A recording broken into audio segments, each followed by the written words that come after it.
So you're on hold and you're sitting there with the hold music, Yes. and you're kind of in La La Land where you can actually do work. And Yes. some of these channels, every 30 seconds, some voice comes on. Your call is important to us. Yes. You are 14th in line. And then gives you an ad sometimes and then goes back An to ad? hold music. They give you... Yes. If you're having such a great support experience you want to buy more from us, then here's other things you can have tech support problems with.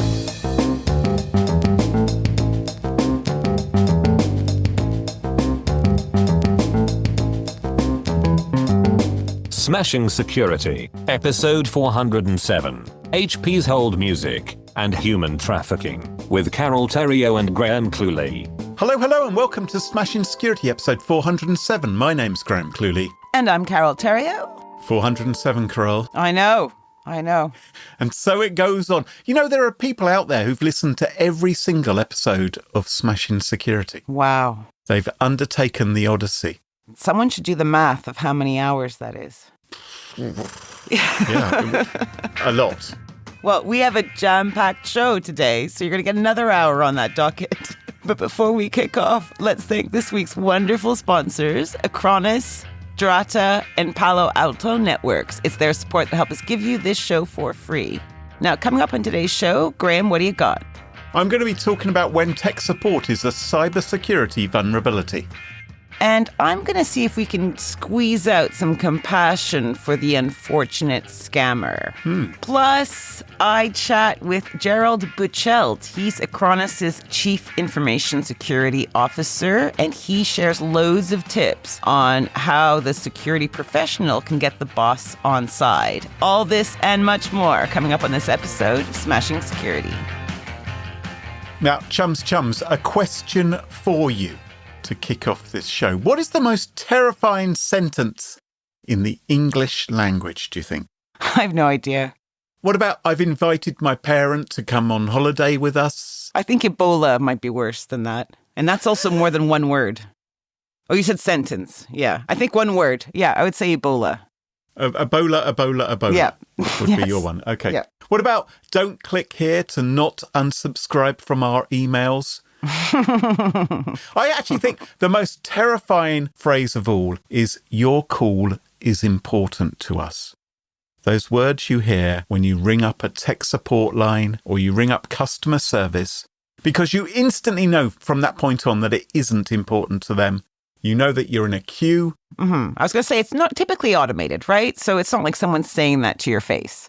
No, they're not saying it to your face, but you hear those words. Yeah. And you know that this god-awful tech support hotline, you're going to be on it for the next 3 hours maybe, and eventually when you get through to someone, they won't be able to help you with your actual problem, and maybe they'll say, oh, but we can pass you through to another department. Just hang on. And you're like, no, don't pass me through. Then you're lost forever. Yeah. Into the chasm, into the dark void. I'll admit it. That's not fun. It's not fun. And you can spend hours and hours doing it. And I think this is a waste of time. In fact, I think the easiest fix, perhaps, for a recession is not to invest in manufacturing or get lower interest rates or set up trade agreements. The best thing you can do for a country's economy is to fix tech support hotlines, because of the hundreds of thousands of hours that must be wasted each day when work could be done instead. Work which could make the whole country some money. Did you do a little math chart to work out how much we could make? I haven't done any maths chart, no, Carole. Okay, I've just imagined it. I just think it would be a huge amount of money. And the thing is this: how do you make a tech support line more efficient? How can you make that experience better? Well, I'm imagining the answer today is AI. That's what they're all going to say to you, like a little chat bot. My husband actually had to cancel a subscription, and he went to the website. Yeah. And it wasn't a very important subscription. It was a magazine subscription. And it was for somebody else. Right. A family member. And he was like, hey, my brother-in-law wants to cancel the subscription. He's having trouble doing it. What's his name? He told them, and they canceled it. All through the chatbot. Could anyone speak to the chatbot and cancel anybody's subscription? That's what we were saying. You hope that wouldn't happen at a bank. just close that account. Just transfer that money. Yeah, well, you could use AI. I guess that's one possible way to do it. I mean, some people are a bit wary of AI, aren't they? But I think there's other ways in which you can make a tech support line more efficient, because it's a very simple equation, right? People are clogging up support lines. You need to get people off the support lines to make the support line more efficient.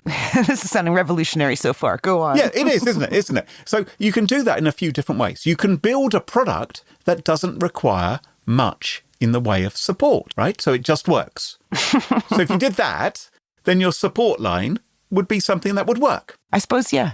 You'd be able to call it and there wouldn't be anyone else clogging it up. In fact, there'd be a phone covered in dust and cobwebs, which never has to be picked up by the people who work in that particular support line. It's a lovely way of thinking about things. So that would help reduce the number of people who call support. Having a product which just works, it makes support hotlines better. The problem is that it requires some effort in building a product that actually works in the first place. Yes. And that's why companies seemingly don't do that. Now, another solution, I'm on a bit of a high horse this week, is that you can hire more tech support people to staff the support line, right? Just throw people at it. I wonder if they have hiring difficulties in tech support. I imagine they might. Imagine there's burnouts quite quickly on that type of job. That's often why the support lines are based in countries where there's a large population, perhaps, and they don't cost very much.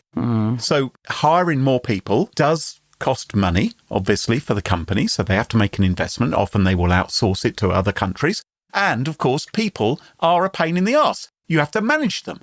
And they could cause problems. So we have to find another way to reduce the tech support hotline problem. Do you have a solution, Graham? Well, what I can reveal is that last month, HP, the people who make the printers, they came up with what they believed was the perfect solution to the tech support hotline problem. Okay, I'm all ears. So you're wondering, did they build a printer that just works? No, of course they didn't. Of course they didn't. Because that's not what a printer is it? When you think of a printer, the actual definition of a printer is not something that actually works. A printer is predominantly a paperweight. It is predominantly something which sits in the corner of the room. You kick it. I have a great printer. I love my printer. It has never misbehaved once, knock on wood. Well, I look forward to it being a pick of the week one day. Because many of them don't. Many of them don't work. So a printer normally is something which doesn't work. So that's too much of a technological challenge for the guys at HP, right? They're not going to find that easy. They didn't fix the support line problem that way. Printers are the bane of most people's lives, right? In HP's case, they're typically going to try and use the printer to try and squeeze every last little cent, every penny, every shekel out of your corpse by charging you an over-the-top premium for the right to take out a subscription for ink, right? Well, I don't think you have to do that. You can also buy that's them. what they're pushing you to do, aren't they? Well, along with every other business out there. Yeah, well, the thing is, your husband may have success in unsubscribing from some magazine or something. Good luck unsubscribing from an HP ink subscription. So HP, they aren't going to improve their product. Are they going to hire more people? No, of course they're not going to hire more people in tech support. Why would they do that? No, what they decided to do is to discourage people from ringing up tech support. And the best way to get people not to ring up tech support is to make tech support as grueling an experience as possible. Yeah, or just not staff it like some very well-known people in the world have done, right? Keep it empty. Right, keep it empty maybe. So as the Register reported last month, an internal order was sent around HP, and I'm going to tell you exactly what it said, and then I'll try and explain what it means. Okay. It said, we want to inform you of a change in the NL IVR, that's the natural language IVR, in some countries and languages for consumer print and consumer PC customers in EMEA effective today. Now, IVR is the interactive voice response. That's their phone menu system. But they don't actually say that anywhere. No, they don't mention that anywhere. But so you have to know the lingo. So the natural language IVR is their phone menu system. That's their digital phone system, which you ring up and you press a button and you get things played at you and you're put in a queue. And they carried on. They said, objective is to influence customers to increase their adoption of digital self-solve as a faster way to address their support question. This involves inserting a message of high call volumes to expect a delay in connecting to an agent and offering digital self-solve solutions as an alternative. Have you followed that? No, what I'm wondering is it written like this because they're turning something on by default and they're trying to obfuscate that, or so you just get bored out of your mind? I think it's just corporate speak. I think this is just how they talk inside large organizations. What do they want? Like, what's the bottom line? Well, I've decrypted it, Thank you. Rather like the Rosetta Stone. I've taken a look at it and I've tried to work out what that actually means. What they are actually saying is that they've changed the way their tech support phone system works. When they say their objective is to influence customers to increase their adoption of digital self-solve, what they mean is they want more customers to fix their own problems by looking up the answers online. All right? Sure. Okay. Yep. Fair enough. Yeah, right. FAQ, How are they going to do that? And they say this involves inserting a message of high call volumes to expect a delay in connecting to an agent and offering digital self-solve solutions as an alternative. In short, at the beginning of the call to tech support, they are playing a message stating, we're experiencing longer waiting times and we apologise for the inconvenience. Feel free to look at our website. Yeah, the next available representative will be with you in about 15 minutes. Mm-hmm. And what they were doing was they were putting in a mandatory, compulsory 15-minute wait on their support lines. Oh, like they're throttling it to try and force people to go to the self-serve. Exactly. Mm-hmm. So even if there was no one in front of you, you would have to wait 15 minutes. And every 5th minute or 10th minute or the 13th minute, the recording message comes in again saying, we're still experiencing longer waiting times than normal. We apologise for the inconvenience, an inconvenience they have manufactured themselves artificially. Can I tell you, that is my pet peeve, actually. You just triggered me. That's the thing. So you're on hold, right? And you're sitting there with the hold music and you're kind of in La La Land where you can actually do work. And some of these channels, every 30 seconds, some voice comes on. Your call is important to us. Yes. You are 14th in line. And then gives you an ad sometimes and then goes back to hold music. They give you Yes, ads for other services. They cross-sell on the channels. If you're having such a great support experience you want to buy more from us, then here's other things you can have tech support problems with. So I found this extraordinary that they put in this compulsory 15-minute wait. Did you try it out? No, I haven't tried it out. You crazy? I would rather enter Hades than ring up HP's tech support. So it's not just HP which can be guilty of this kind of thing. Way back in 2000, for instance, credit reference agencies like Equifax, TransUnion, Experian, they were fined $2.5 million because the FTC found that they were failing to maintain their toll-free telephone lines for consumers seeking information about their credit score. They were blocking millions of consumer calls. They were leaving them on hold for excessive amounts of time, a bit like HP was. Wow. So imagine that you had called HP, but you're on the line for a long time and you do seek help elsewhere. Well, that's where the problem comes from the security point of view. As veteran journalist Bob Sullivan pointed out in recent days, HP's move has inadvertently exposed consumers to cybercrime. Because, of course, these frustrated users who just can't get their ruddy HP printer to work often will turn to unreliable third-party websites and potentially download malware instead of legitimate printer drivers. Has this happened or is this theoretical? No, this is happening all the time. Wow. According to Bob, he's got a theory about this. He says poor customer service creates a significant cybersecurity vulnerability and more companies need to think about this because criminals can exploit the desperation of consumers who are looking for help with a product or a service. Something they pay for every single month if it's a service. Right. Right? Yeah. That drives me nuts too, but anyway, yeah. Absolutely. And it's not as though HP printers bloody well work. Again, I know you have issues. Not just me. I've done searches on the line. I'm sure there's lots of happy people out there. Okay. Feel free to write in and wind Graham up with your happy HP stories. If HP, by the way, wants to sponsor the podcast, then we can remove this entire story from the episode. All the time, you're having problems because your printer's updating, there's software updates, maybe your computer's updating, there's out-of-sync printer driver, you find yourself screaming in frustration, and sometimes users can't find the printer driver they want on HP's website, but they find something elsewhere on the internet which claims to be the driver they need. Yeah. And that, of course, might be legitimate, might be malware. HP has published warnings on its own website about scammers who are trying to trick users into installing malware disguised as this kind of thing. Useful for people who actually managed to get to the legitimate website. Yes, useful for them. Yeah. Security researcher Jerome Segura from Malwarebytes, he's recently blogged about what he saw when he went to Google and searched for HP printer help. And what Google did was, of course, before the genuine HP printer support page, he got 4 sponsored links, all claiming they could fix your HP printer problem online.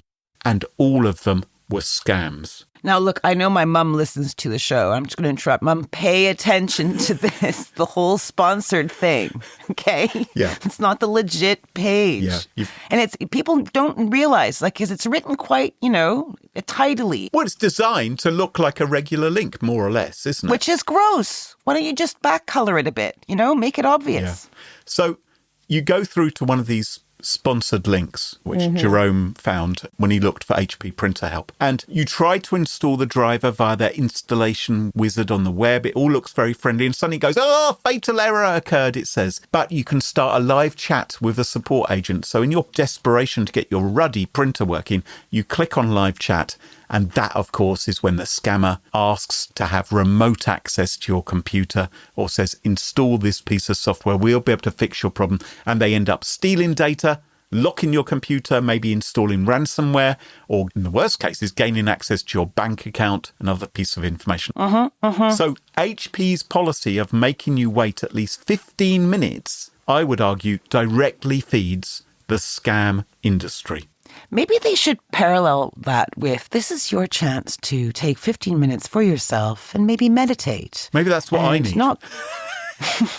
Maybe. But there's some good news, Carole. There's some good news. Because after the Register publicised HP's 15-minute directive on their support lines, the company went into an urgent reverse ferret. The press picked up on it. The company caved into the pressure. And they said, what are we doing that? We've stopped that. We've stopped that now. And you know what, though? It also sounds to me like it might have been one particular director's idea, right, to try it out and maybe didn't have, like, the upper echelon's involvement in this. And then, when word got out, shit hit the fan. Well, it was across Europe, Middle East and Africa they were doing this. So it was maybe they were trialling it on us Europeans and in the Middle East and Africa before they were going to do it in the Americas as well. I'm not sure. Anyway, they say that based upon feedback, they know the importance of speaking to a live customer service agent in a timely fashion is paramount. So we're going to continue to prioritise that. I would love to hear from listeners who will start their stopwatches to find out how quickly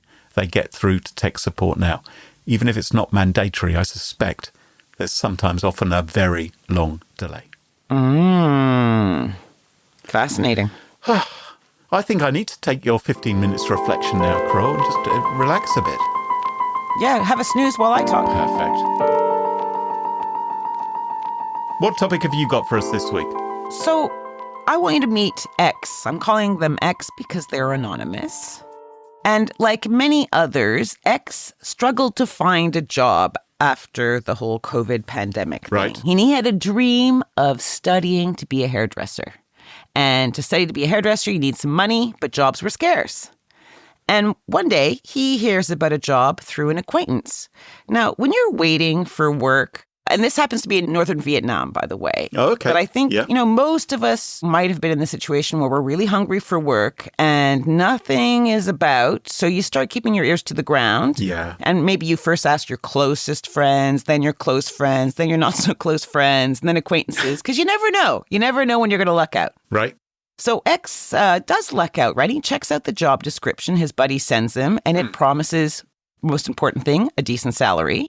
And it's a 6-month contract in Thailand. Right. And X is told that the work would involve using a computer and typing. As many jobs do these days, yes? As many, many jobs do. Yeah, seems reasonable. And, you can imagine X. He's not an old lad. He's young. He's a little scared. He's probably going to be abroad on his own for the first time. Yeah, that'd be daunting, yeah. He's also excited. His mom's really proud.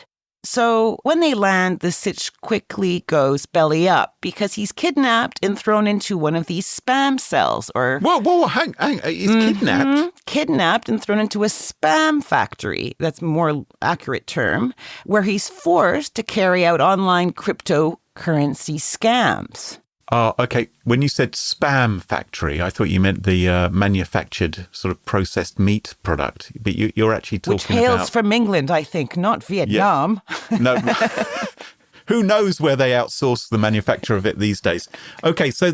So X has just gotten in. He says he starts getting threats of physical beatings, and starvation makes him feel like he has no choice but to engage in the scams. Oh. So he says, like, starved for 15 days, offered only occasional scraps of food for failing to meet the scam quota.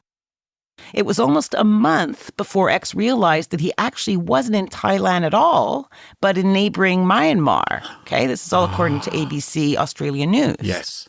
And it turns out he is inside a scam empire that can swindle tens of thousands of people at a time.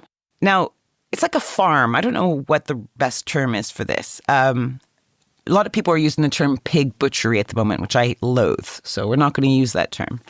But typically, the only way out of this kind of situation was for loved ones to pay a ransom of between 5 and 10K. Oh, my goodness. Or the person would have to work it off. Now, note, your passport has been taken, so it's not like you can just walk out the door and fly home. And in this case, we're talking Vietnam. So the average monthly salary is around $600. So a $10,000 ransom is a lot of wonga. In another case, an African kidnapped worker told the BBC of his experience. He said, they gave us a target every week of $5,000. If not, they gave us 2 electric shocks, or they put us in a dark room with no windows. But if we earned a lot of money, they were very happy with us. This is just horrific, isn't it? It's unbelievable. And this worker was apparently forced to approach men in the Middle East and lure them into transferring funds to fictitious investments. And so using AI, the scammers made him appear on screen to be an attractive young woman, altering his voice, etc., etc. So I'm going to pause here quickly because typically we are concerned about the end victim, the person who gets scammed into investing into crypto or falls for a romance scam or whatever. Yep. And when you realize you've been scammed, you are furious with the cyber assailant.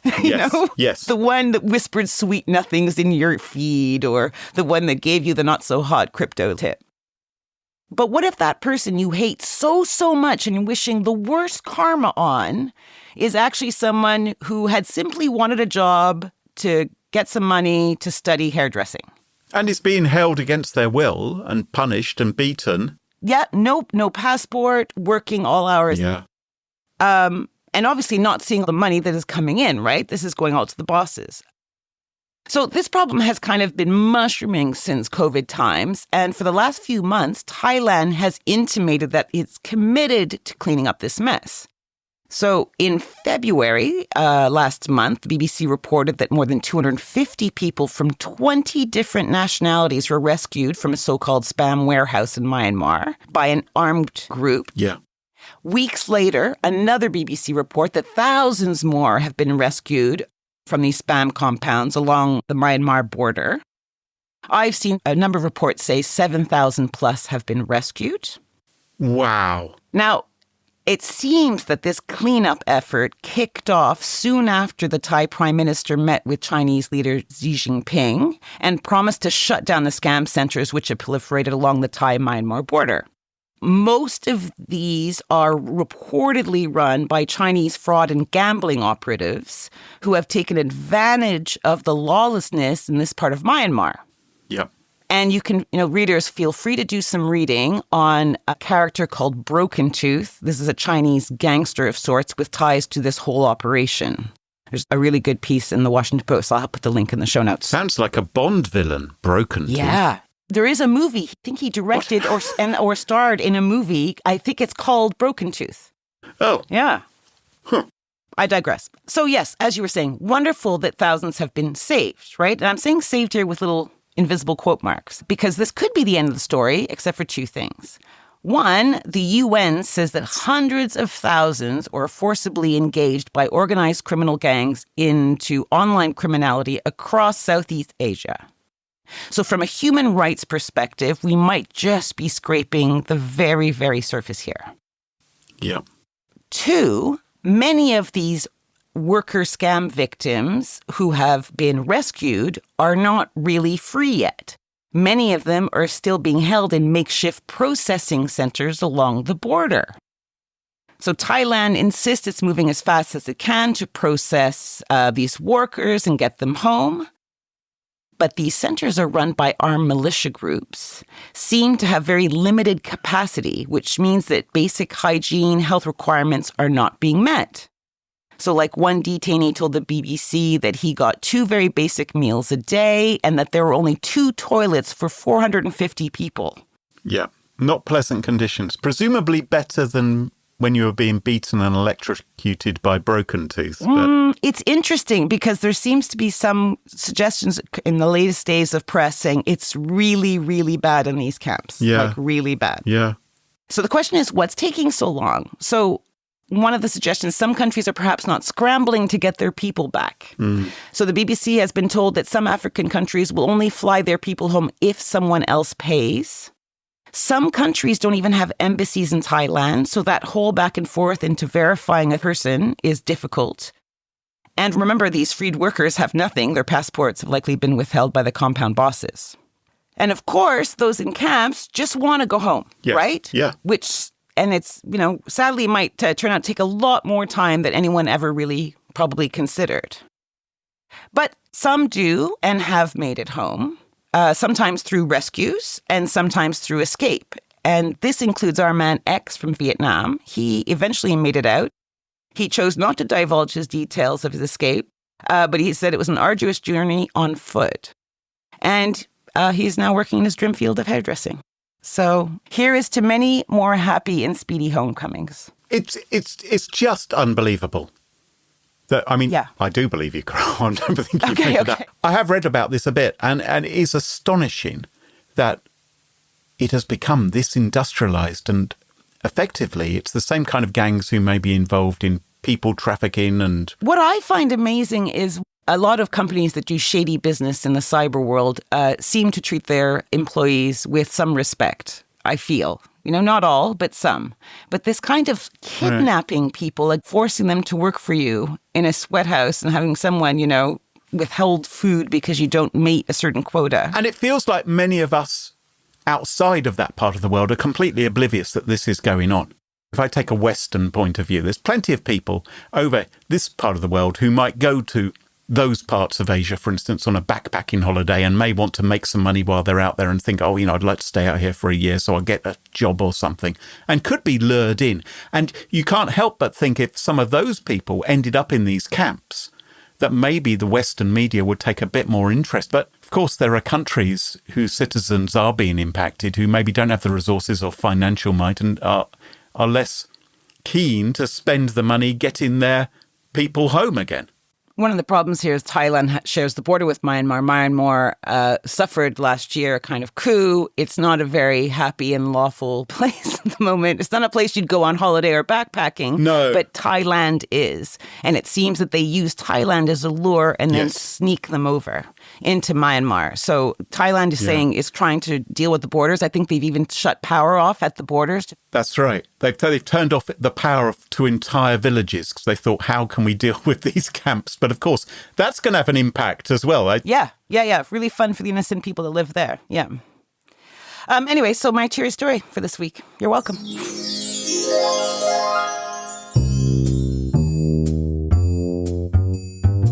Data loss and downtime can be devastating to any organisation. Acronis delivers natively integrated cybersecurity, data protection and endpoint management built for managed service providers. You see, your Microsoft 365 services are only as valuable as your ability to protect client data. Are you doing all you can? How much does it cost? Maybe it's time to find a new way. With Acronis Endpoint and extended detection and response, MSPs can protect against modern threats, easily comply with modern cyber insurance requirements, all with complete protection spanning the NIST framework and enabling MSPs with data governance, compliance, and the ability to identify, protect, detect, respond, and recover from threats. Plus, Acronis also offers MDR so that MSPs can offer their clients a fully managed service with minimal resource investment. Designed for MSPs and IT teams to simplify security management. Find out more at smashingsecurity.com/Acronis.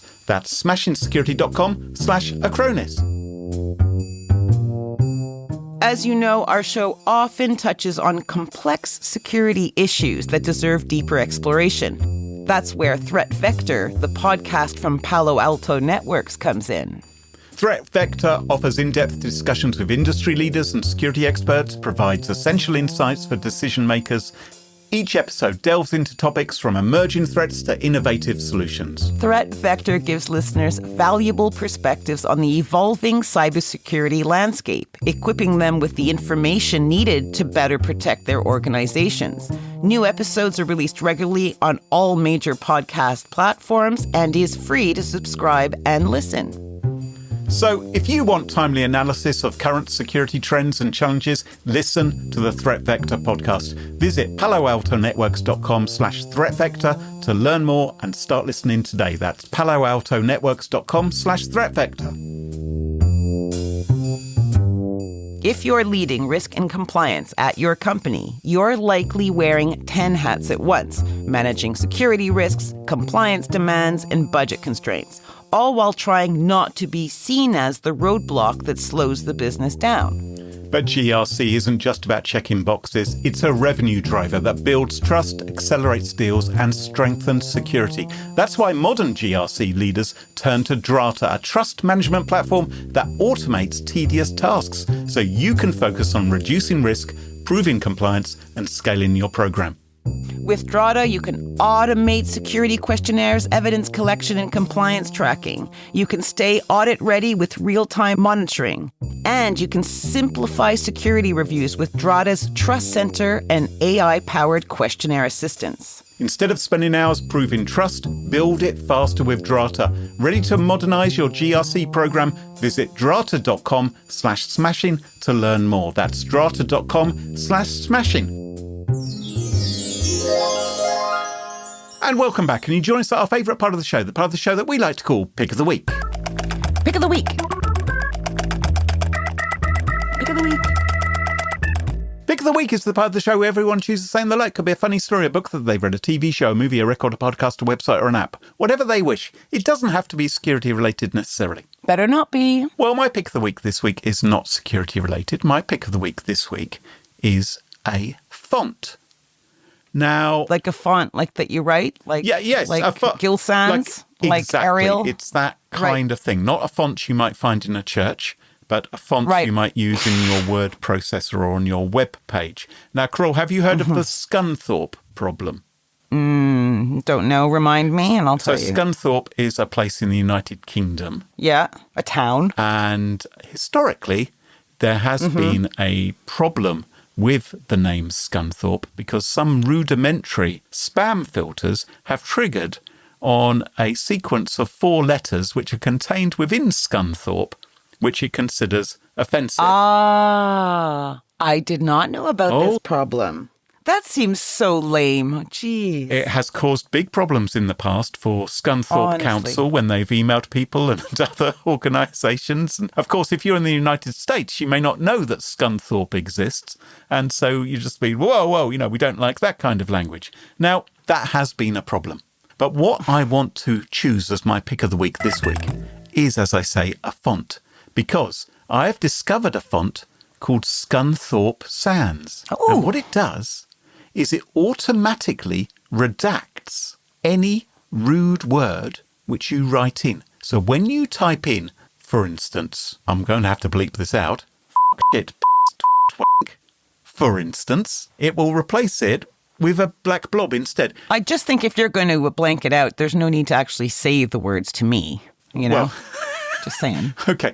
Carole, go to the link which I've put in the show notes right here for Scunthorpe Sans. Okay. This is a web page which is using this font, and there's a little box there where you can type in any smut and filth that you like, and it should, in real time, censor it.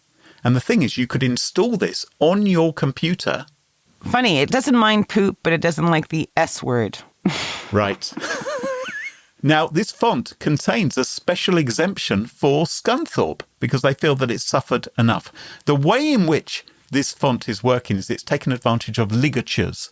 So in fonts, when a letter combines, so for instance, you know when you get A and E sort of squashed together in encyclopedia or Aesop, that is a different character. So what they've done with this font is they've scrunched together the letters of various rude words, and they then blank them out. They then redact those letters. So it's a pretty neat little feature. So you could install this. Maybe you'd find it useful, or put it on your webpage if you ever wanted to do that. So my pick of the week is Scunthorpe Sands. Links in the show notes. Very good.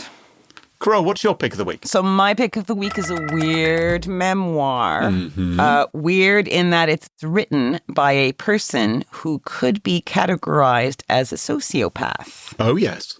So ever since she was a small child, Patrick Gang says she knew she was different. Although she felt intense love for her family and her best friend, these connections were never enough to make her be good or to reduce the feelings of apathy and frustration. So she hits her teens and 20s. Her behavior escalates from petty theft through to breaking and entering, stalking, and worse. Right. And only as an adult, she realizes that she is, in fact, a sociopath. Ooh. So in a few pages in the book, she writes, "I'm a liar, I'm a thief, I'm emotionally shallow, I'm mostly immune to remorse and guilt, I'm highly manipulative, I don't care what people think." And she's now a PhD, having studied sociopathy in her life, and has written this memoir. I found it fascinating to experience because, of course, I had it as an audiobook, and it was read by the author, which gives you a little extra, you know, when you have the author read the thing, and it's a memoir. And I like the wrestling with the big question from a kind of sociopath's point of view, which is there a way for sociopaths to integrate happily into society? Not, is society happy for sociopaths to integrate happily? And it's interesting to think, well, will she manage and how did she do it? So do you know that 5% of the population can be categorized as sociopaths? 5%. That's like 1 in 20. How many of them has an HP printer? Because that could have driven them to it, couldn't it? Well, I know more than 20 people. And my question is, am I hanging out with one and don't even know it? You know? Oh. Have you put them in an ordered list? Just I count should them maybe down. start doing that, yeah. So there you go. That's my book, my pick of the week. Sociopath, a memoir by Patrick Gagne. Fantastic. Now, Carole, you've been chatting to the chaps at Acronis this week, haven't you? Yes, CISO Gerald Beuchelt. He talks about security strategies and how to get the boss to buy in. Check it out.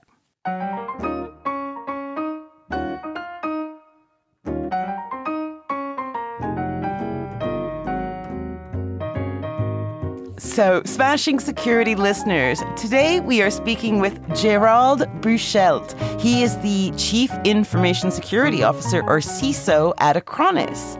Now, Gerald is a recognized thought leader in the cybersecurity space, having served on multiple boards, including the National Cybersecurity Alliance and the ID.me Cybersecurity Board.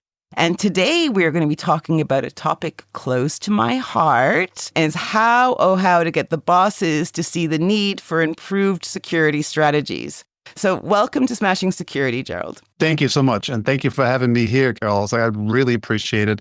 Like you, this is a topic that is very close to my heart. And I actually believe it's close to everyone's heart who's working in security. It's like, I can't recount the many times we've been discussing over the last 20 or 30 years. It's like, how security is going to get a seat on the big table. Right. Okay. Oh, I can't wait to get into all this. But first, let's maybe learn a little bit about you. So how did you end up being the CISO at Acronis? The journey of my life, essentially, right? It's like I started out in pre-sales at Sun Microsystems way back in the days, which, by the way, I just want to call it, first of all, it was a wonderful company, but it was also a most excellent experience that I still draw from today. It's like having had the opportunity to work with salespeople in the sales field. It does give you a completely different perception point on what is important and why we're doing certain things the way we're doing them, etc. I actually went over to MITREs, like for those who are familiar with the MITRE framework, really got sucked into security in that role, it's like, as you can imagine. It is exciting. I mean, come on. Oh, it's awesome. It's fantastic. It was a lot of government work, though. And guys, we all know government work can be sometimes a little bit slow. So I got the antsies and decided that I wanted to do something different. Took a couple of different roles in public companies as CISO for Demandware. I was working with different companies, with different boards, different executive teams, in order to really drive security across the board. I ended up here at Acronis. It's like, I think there's a lot of good fun things that come with that. For me as a CISO, it's been quite a journey. It's like working as a CISO at a security company is definitely something that's particularly exciting for a number of different reasons. No, totally. And you really are perfectly positioned to help us understand the importance of getting boss buy-in when you're trying to protect any organization from like the plethora of insider and external threats out there. Because of course they hold the purse strings, right? I mean, they're the ones really with the money. Or is that unfair of me to say that? No, it's like, I think it's fair. If we do security, we do that with a particular purpose. I remember a discussion like, why are we doing security? And the answer I got from that particular person was that, well, we're doing security because of security, which in my mind is probably the worst answer you can give. Because at the end of the day, it's like, this is not an end to itself. It's like, this is something that we really need to contextualize in the larger mission of the particular organization we're in. And when we do that, it's like, it becomes a lot easier to put yourself into the shoes of some of your peers, some of your bosses, in order to drive understanding for the program. Well, I'm going to warn you now. I'm going to ask you in a moment about strategies that you can share with our listeners on how they can deal with this. But maybe first you can tell us what typically goes wrong in your experience. So I'm imagining you've got a team of people in security or in IT that have an idea in their head of where they want to go, but it falls down somehow. There are so many things that can go wrong, but it's like some of the cardinal sins. Yes, that's what we want. Yeah, so I mean, even there, it's like there's so many different things that can go wrong from that end as well. What I found is like, and to some extent learned through the school of hard knuckles, it's like being too deep into your technology, being too deep into your vernacular, being too deep into security. When you talk to other leaders, when you talk to the board, when you talk to peers in some form or another, because at the end of the day, it's like you're the specialist. You're the one who everybody else looks towards for managing that security thing, or it's like dealing with that security thing in some form or another. If you now go out and it's like start to go to the deep end of security, which we all love to do, it's like I'm guilty as charged, you can really end up ruining your reputation, and it's like causing more harm than good. So one example that would come to mind is like how you really can go down the wrong path is like a particular colleague who went into a new organization. It's like as the new CISO, it's like barnstorming. It's like try to set up as many new governance committees as possible. It's like get everyone together, make sure the CEO was on every tactical meeting that they can possibly imagine. It's like an overwhelmed, essentially, his peers and his leadership with metrics, details across the board. And that ultimately ended up getting him fired. It was not meeting what the expectations were. It was not really helping those other leaders move the ball forward.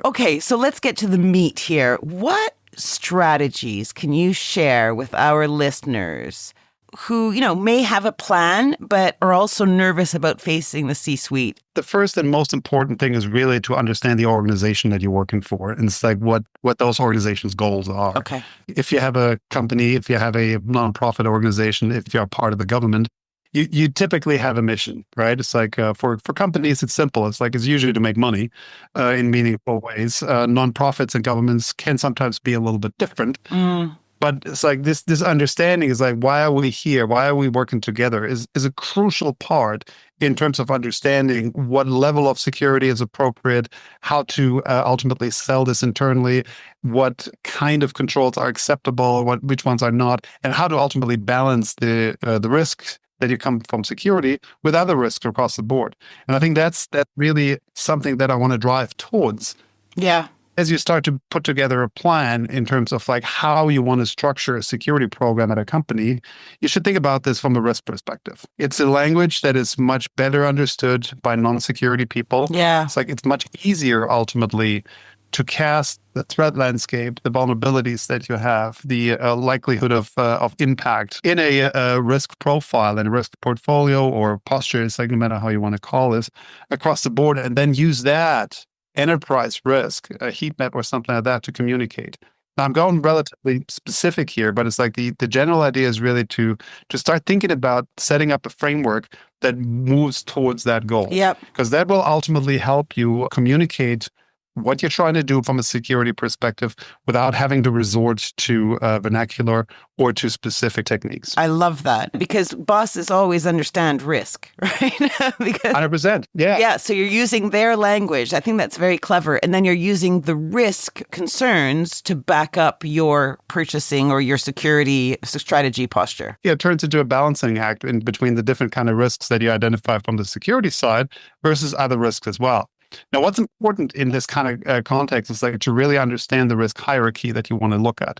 You can formulate risks at a very, very technical level, right? It's like, what is the risk of not patching a particular vulnerability within SLA, but it's having like 15% of vulnerabilities of a certain concern level not patched, et cetera, et cetera. It's like those things are not really risks that are useful. Right? It's like that really does not help you to communicate to other leaders what your concerns are. What is much more interesting is what is the current overall risk of a data breach. You can think about a risk such as business discontinuity. What is the risk essentially that we would associate with the company not being able to conduct business due to a security incident? That'll make the bosses pay attention. That's exactly what they pay attention to. So it's like, you really want to formulate your risks that you use to communicate with those leaders in a way that makes sense to them. Yeah. And that means thinking about the enterprise, thinking about the goal of the enterprise and how you get there, instead of like thinking about where you want to patch something or run a penetration test or something similar. And you know what? My father was a doctor, right? So he had loads of doctor vernacular he used all the time if he was talking about something medical. And often as kids, we were completely lost. We had no idea what he was talking about. I was thinking about that when you were speaking, and it's basically he didn't really judge his audience very well. It seems to come down to that, that the fact that we were 8 or something, we couldn't understand his language and we didn't understand the concerns. So basically the warning he was giving us just bypassed us. I know exactly what you mean because my dad was actually also a doctor as it comes. So it's like, I know. It's like he tried to explain things sometimes, but it's also obviously sometimes much more comforting to speak in the language that you're used to, because you can communicate faster, you can communicate more precise, and you don't risk quite as much questions coming back at you. Exactly. Because everyone's going to look like, well, I didn't understand that. And it's like, I feel dumb for not understanding it because he was talking to me about this. So I'm not going to ask questions. But this kind of disconnect is absolutely terrible when you want to set up a program and get support from other leaders or from the board for your program. Yeah. Because they need to engage with it, they need to identify with it, and they need to get behind that. And you can really only do this is like if you really illustrate to them what the impact of a particular decision within regards to security ultimately looks like. Actually, one thing I want to add to that is like this, I think is really critical in this entire setup. As you formulate those kind of risks, as you put this out, it's like be ready to see pushback still. It's like, hey, it's like if we don't do X, Y, and Z, we may end up having a much higher risk for losing days or even weeks of non-productivity. What could come back from the business side is like, well, that's kind of fine, but it's like if we do what you're proposing, our go-to-market is going to be so much longer. Our ability to innovate is going to be impacted in so many ways that we're ultimately going to be losing so much business that it becomes a problem.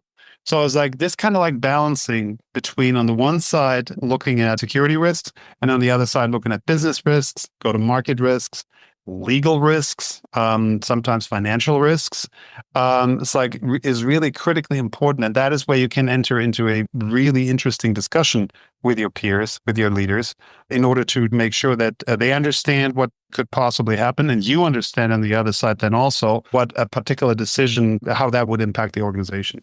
Yeah, I couldn't agree more. Do you see any of this changing anytime soon? I think no. I think this will be going on forever, but let me hear what you have to say, see if I'm wrong. I think it is. And it's like, it's not changing everywhere. Something we have to do is to really reiterate this message. 20 years ago, I said like, oh yeah, that makes perfect sense. Let me talk about the business thing. And it's like, then I went off into a completely different direction without really understanding what I was trying to do. To some extent, perhaps also a little bit of lack of empathy that really got in the way for me to fully grasp what some of those kind of concerns on the other side would look like. Experience got me to the point where I feel I'm a little bit better with that. Wouldn't say awesome, but it's like I'm a little bit better with that. And I think that's something that everyone really has to practice also. It's like as they engage with different stakeholders across their organization in order to see is like whether their assumptions, whether their messaging and their general approach actually make sense. Brilliant. Do you have anything to add? Because we're fast running out of time. I could listen to this all day. Oh, it's like I love this. Like, I love talking about this in general. There's a couple of key things that I really would love people to take away from this. It's like number one would be to really engage with the organization that you're in, but also the people that you're in. I love making a point that when looking at security, it's like we obviously have the confidentiality, integrity, and availability, which is like one way to slice and dice things. But the other one that is also very, very important to me is people, process, and technology. If I look at those every time, that out of those three, you got to secure the people. You got to work with people to get an understanding of what goes. Then you need to tell them what to do. That's the process essentially. And ultimately, you deploy technology in order to make it efficient, to have force multipliers, or to unlock new capabilities. But without people on board, it's like you end up being in a situation where it really doesn't help you moving forward. And I think that's pretty critical.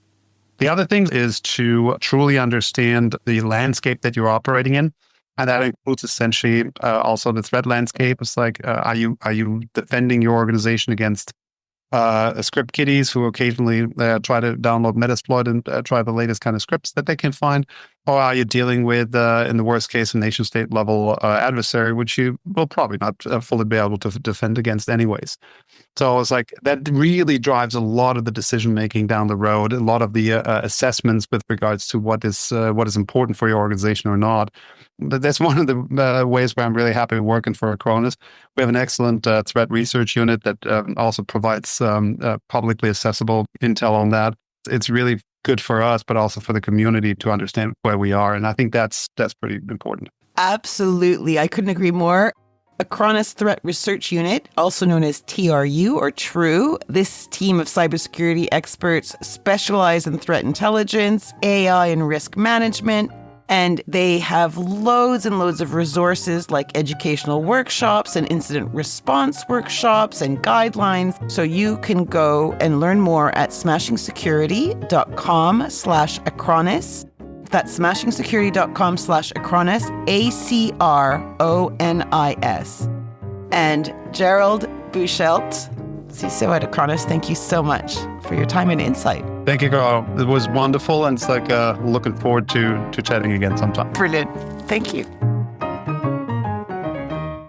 Fascinating stuff. And that just about wraps up the show for this week. You can find Smashing Security on Blue Sky, unlike Twitter, which wouldn't let us have a G. And don't forget to ensure you never miss another episode. Follow Smashing Security in your favourite podcast app, such as Apple Podcasts, Spotify, and Pocket Casts. And thank you to our episode sponsors, Acronis, Drata, and Palo Alto Networks. And of course, to our wonderful Patreon community. It's their support that helps us give you this show for free. For episode show notes, sponsorship info, guest list, and the entire back catalog of more than 406 episodes, check out smashingsecurity.com. Until next time, cheerio. Bye-bye. Bye.